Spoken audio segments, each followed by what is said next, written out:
Stage Pass, Institute of Gaming. For more details, contact 709396596. I dream channel వీక్షిస్తున్నటువంటి ప్రేక్షక దేవుళ్ళకి నా యొక్క హృదయపూర్వక నమస్సుమాంజలు. నేను మీ డాక్టర్ డి బాలకృష్ణ, ఆయుర్వేద వైద్యరత్న, Shri Kaushik Ayurveda multi therapy hospital, Dilsukh Nagar, Hyderabad నుండి మాట్లాడుతున్నాను. ఇప్పుడు మనం తీసుకునేటటువంటి ఆహారపు అలవాట్లు, జీవన శైలితో చాలా రకాల జబ్బులు వస్తున్నాయి అని ఇందాకే చెప్పుకున్నాం. అలాగే చాలామందికి కీళ్ళ నొప్పులు, మోకాళ్ళ నొప్పులు, వెన్ను నొప్పి ఇలాంటివి సంభవిస్తున్నాయి. సరే, ఇప్పుడు వచ్చేసి మనం కీళ్ళ నొప్పులు చూద్దాం. All types of joint pains ఇలాంటివి. అందులో మరీ ముఖ్యంగా మోకాళ్ళ నొప్పులు, వెన్ను నొప్పి అవ్వచ్చు. ఎందువల్ల వస్తున్నాయి, రావడానికి గల కారణం ఏంటి? మధ్య వయసు వారికి కూడా స్పైనల్ కార్డ్ ప్రాబ్లం, వెన్ను నొప్పి, ఇతరత్ర భుజం నొప్పి ఇలాంటివి వస్తున్నాయి. ఇలాంటివన్నీ రావడానికి కారణాలు ఏంటి, వస్తే ఎలాంటి జాగ్రత్తలు తీసుకోవాలి, అలాగే రాకుండా ఏమైనా జాగ్రత్తలు తీసుకోవచ్చా, ఇలాంటి విషయాలన్నింటినీ సవివరంగా తెలుసుకుందాం. ఇప్పుడున్నటువంటి ప్రధాన పద్ధతుల్లో సరైనటువంటి ఆహారం, పోషక విలువలు కలిగిన ఆహారం తీసుకోవట్లేదు అని చెప్పాలి. ఏదో ఆహారం తీసుకున్నామా అంటే తీసుకున్నామన్న విధంగా ఉంది, కానీ పోషక విలువలు కలిగిన ఆహారం తీసుకోవట్లేదు అని ఖచ్చితంగా చెప్పచ్చు. ఎంతసేపు సమయం లేదు అని భోజనం చేయడం మానేస్తున్నారు. దానివల్ల నీరసం వస్తుంది. ఎప్పుడో అర్ధరాత్రి కాడ ఏ సాయంత్రమో భోజన వేళలు మానేసి తినడం, ఎక్కడో ఏదో దొరికింది తినేసేయడం, అందుబాటులో ఉన్న తినేసేయడం, దానివల్ల శరీరానికి అందాల్సినటువంటి పోషక విలువలు అందకపోగా నష్టం కూడా చేకూరుస్తున్నాయి. ఎక్కడో మినిమం 2 o'clock చేయాల్సిన భోజనాన్ని 4 గంటలకు ఎక్కడో ఏ సమోసానో తిని, ఏ ఫాస్ట్ ఫుడ్ సెంటర్లో ఏ రైస్ తినడం చేయడం వల్ల చాలా ప్రమాదం సంభవిస్తుంది. లేదా ఎక్కడో అక్కడ టిఫిన్ సెంటర్స్లో టిఫిన్ చేయడం, అలాంటివి చేయడం, ఇలాంటి వాటి వల్ల చాలా ప్రమాదం మెండుగా ఉంది. లాభం కన్నా నష్టమే ఎక్కువ చేకూరుతుంది. కాబట్టి బయట ఆహార పదార్థాలని తినకూడదు. అలాగే ఈవెన్ వాటర్ కూడా బయట తాగకూడదు. ప్రిపేర్డ్ డైట్, మనం బయటకు వెళ్ళాల్సిన పరిస్థితి ఏర్పడినట్లయితే ఇంట్లోనే ప్రిపేర్ చేసుకున్న ఆహార పదార్థాన్ని బాక్స్లో వేసుకుని వెళ్ళండి. ఒక బాటిల్లో నీరు తీసుకుని వెళ్ళిపోండి. అంతేకాని నీరు, ఆహారం బయట తినకూడదు. అది బాగా గుర్తుపెట్టుకోండి.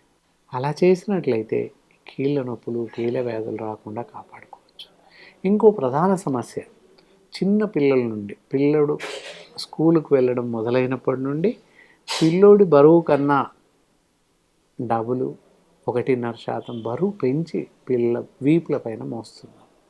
వీపుల పైన పెద్ద బ్యాగ్, ఈ చేతిలో ఒక బుట్ట, ఈ చేతిలో ఇలా పట్టుకొని ఎల్కేజీ పిల్లలు అంటే 4-5 సంవత్సరాల పిల్లలు 1వ ఫ్లోర్ 2వ ఫ్లోర్ వరకు భుజం పైన బరువును మోస్తూ వెళ్తున్నారు. దానివల్ల మెడ నొప్పులు, అలాగే వెన్నుపూసకు సంబంధించినటువంటి పెయిన్స్ ఎక్కువగా రావడానికి అవకాశం ఉంది. అతి చిన్న వయసులో కీళ్ళ నొప్పులు రావడానికి ప్రధాన కారణం చిన్న వయసులో వాళ్ళ చేత బరువులు మోయించడం మాత్రమే అని చెప్పచ్చు.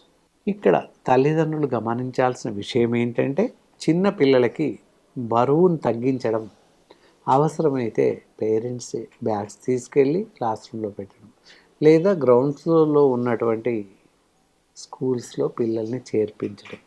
ఈ రెండు చేయగలిగితే పిల్లలకి మంచి జీవితాన్ని ఇచ్చిన వాళ్ళు అవుతారు తల్లిదండ్రులు అని చెప్పవచ్చు.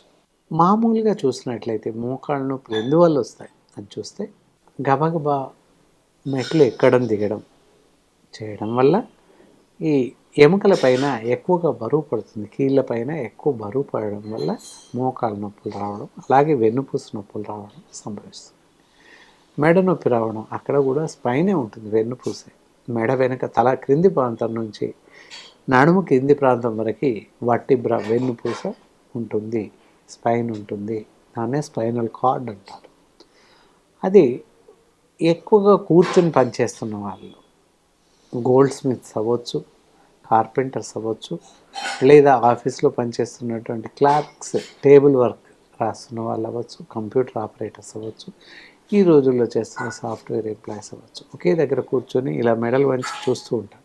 దానివల్ల సర్వైకల్ స్పాండిలోసిస్, మెడ నొప్పి ఎక్కువ రావడానికి అవకాశం ఉంది. అలాగే వివిధ భంగిమల్లో కదులుతాం కనుక స్పైనల్ కార్డ్, వెన్నుపూస, బ్యాక్ పెయిన్ రావడానికి అవకాశాలు ఎక్కువ. మరి అవి అసంబద్ధంగా మన యొక్క పద్ధతుల్ని మార్చుకున్నట్లయితే ఈ నొప్పులు రాకుండా నివారించుకోవచ్చు. అలాగే మరి మోకాళ్ళ నొప్పులు వచ్చాయి, భూజన నొప్పి వచ్చింది, ఇలాంటి జాయింట్ పెయిన్స్ కలిగినప్పుడు మరేం చేయాలి అని చూస్తే మంచి ఆహారం తీసుకోండి. ఉదయం సాయంత్రం ఒక కప్ పాలు తాగండి. దానివల్ల సో మెనీ మినరల్స్, చాలా రకాల ఖనిజ లవణాలు ఒక కప్పు పాలల్లో ఉంటాయి. ఉదయం సాయంత్రం తాగినట్లయితే శరీరానికి సరిపడేటటువంటి పూర్తి స్థాయిలో ఖనిజ లవణాలు లభిస్తాయి, ఇంక్లూడింగ్ విత్ కాల్షియం. సప్త ధాతువులు అంటారు, అన్ని ధాతువులు లభిస్తాయి. కాబట్టి పాలను తీసుకోండి, మిగతా ఆహార పదార్థాలన్నీ తీసుకోండి. మటన్ లాంటి పదార్థాలు మానేయండి. మటన్ బ్రాండ్స్ పూర్తిగా మానేయాల్సిన అవసరం ఉంటుంది. మిగతా ఆహార పదార్థాలు, కూరగాయలన్నీ తినండి, ఏది మానేయాల్సిన అవసరం లేదు. అలా తింటూ పైన చెప్పిన ఆహార పదార్థాలు మానేసేయండి, మిగతా ఆహార పదార్థాలు తినండి. కీళ్ళ జబ్బులు, జాయింట్ పెయిన్స్ రావు. ఒకవేళ వచ్చినట్లయితే మోకాళ్ళ నొప్పులు వచ్చాయి, ఏం చేయాలి? దానికి మంచి అద్భుతమైనటువంటి ఔషధాలు ఉన్నాయి ఆయుర్వేదంలో. ఎలాంటివి అని చూసినట్లయితే ఆర్తో యోగ్ అని చెప్పేసి ఇక్కడ చూపిస్తున్నాము. ఇవి గోళీల రూపంలో ఉంటాయి. ఉదయము సాయంత్రం ఒక్కొక్క మాత్ర వేసుకోవచ్చు. సివియర్గా ఎక్కువగా ఉన్నట్లయితే 2 మాత్రలు చెప్తాం. అది వారి వారి శరీరతత్వాన్ని, వారి అవసరాన్ని బట్టి మాలాంటి డాక్టర్లు వాడే విధానాన్ని నిర్ణయించడం జరుగుతుంది. ఇవి వాడడం వల్ల joint pains, all types of joint pains including knee pains, అంటే మోకాళ్ళ నొప్పులు అవ్వచ్చు, సర్వైకల్ స్పాండిలోసిస్ అవ్వచ్చు, spinal cord problems including sciatica pain, L1, L5, disc prolapsions, ఇలాంటి నొప్పులన్నీ కూడా దీని ద్వారా నివారించవచ్చు. కాబట్టి ఈ మందు వాడుతూ పూర్తిగా తగ్గించుకోవచ్చు. ఎవరైనా ఈ మందు అవసరం ఉన్నచో స్క్రీన్ పైన స్క్రోల్ అవుతున్నటువంటి మా నంబర్కి ఫోన్ చేసినట్లయితే మీ ఇంటి వద్దకు పంపించే అవకాశం ఉంది.